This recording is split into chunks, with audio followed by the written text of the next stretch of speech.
আমার বাংলাদেশের আইনজীবী কি বলে কোরআনের পক্ষে হাদিসের পক্ষে উনি। কিছুদিন আগে কিন্তু আমরা যে এইখানে আমাদের মতামত দিয়েছিলাম, নতুন মতামত দিয়েছিলাম যে আবুল সরকারের জামিন নামঞ্জুর হয়েছে। তো আজকে হলো আবার সেটা শেয়ারমিস করে বিজ্ঞ জেলা আদালতে শুনানি হয়েছে। কোর্ট এই উভয় পক্ষের বক্তব্য প্রায় 40 থেকে 50 মিনিট উভয় পক্ষের বক্তব্য শুনে কোর্ট জামিন নামঞ্জুর করেছে। এই মুহূর্তে মানিকগঞ্জ আইনজীবী সমিতির যে বিজ্ঞ আইনজীবী বন্ধুগণ আছে তাদের মতামত দেব। ছোট ভাই বাসারের কাছে সর্বপ্রথম শুরু অল্প কথার ভিতরে। আচ্ছা, বিসমিল্লাহির রহমানির রহিম। প্রথমেই সৃষ্টিকর্তার কাছে কৃতজ্ঞতা জানাই। আজকে ভণ্ড আবুল সরকারের মামলার ফৌজদারি বিবিধ শুনানি ছিল। শুনানি অন্তে বিজ্ঞ আদালত জামিনের আবেদন নামঞ্জুর করেছে, আলহামদুলিল্লাহ। সুমন, বন্ধু সুমন, তোমার মতামত কও ভদ্রভাবে। বিজ্ঞ আদালত আসলে বিজ্ঞ, তারা বুঝে যে ধর্মকে নিয়ে যারা অবমাননা করে, নবী রাসূলকে নিয়ে যারা অবমাননা করে, বিশেষ করে কোরআনকে নিয়ে যারা অবমাননা করে, তাদেরকে এই বাংলার জমিনে বাংলার সাধারণ মুসলমানদের সেক্ষেত্রে আইনগত বিষয়, সেক্ষেত্রে তাদের আইনগত সুবিধা দেওয়ার মতো অবস্থা বাংলাদেশে নেই। আমরা চাইতেছি এই আইনগত বিধান যে 2 বছর সাথে আছে এইটার সংশোধন করে যারা ধর্মকে নিয়ে অবমাননা করে তাদের সর্বোচ্চ শাস্তি মৃত্যুদণ্ড এরকম একটা বিধান করা হোক। ধন্যবাদ।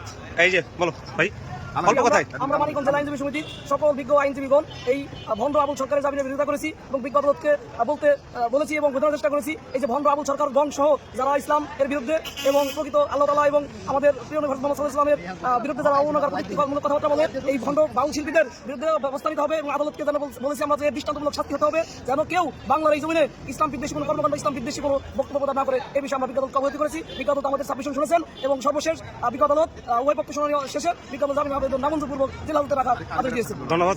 আরিফ ভাই দিছে এক কথায় এই আইনে যে সংশোধন চান। এই আইনের সংশোধন চাই এবং তার সর্বোচ্চ শাস্তি দাবি করি। আজকে আদালত যে সিদ্ধান্ত নিয়েছে সেই সিদ্ধান্তের প্রতি আমরা সন্তুষ্ট, এই জন্য আদালতকে ধন্যবাদ। এই আইনে সেকশন 295(1) যে শাস্তির বিধান করা হয়েছে 2 বছরের কারাদণ্ড, এটা আসলে খুবই সামান্যতম বিষয় হয়ে দাঁড়াইছে, সামান্য সাজা হয়ে দাঁড়াইছে। এটাকে মৃত্যুদণ্ড করলে, মৃত্যুদণ্ড পর্যন্ত যদি পাশ করে হয় সরকার থেকে, তাহলে হয়তোবা এই ধরনের অপব্যাখ্যা কমবে, বাউলদের ফাউল কার্যক্রম বন্ধ হবে এবং ধর্ম উন্নত করতে কেউ আর সাহস পাবে না। ধন্যবাদ ভাই আপনাকে। আজকে নামঞ্জুর করেছি, আমরা সকলের সাথে ছিলাম। বিজ্ঞ আদালত সদস্য জামিন নামঞ্জুর করেছেন। ধন্যবাদ সবাইকে। আমার বাংলাদেশের আইনজীবীর কথাগুলো আমার কাছে ভালো লেগেছে। আপনার কাছে যদি ভালো লাগে আরেকজনকে শেয়ার করে দেখার সুযোগ করে দিন।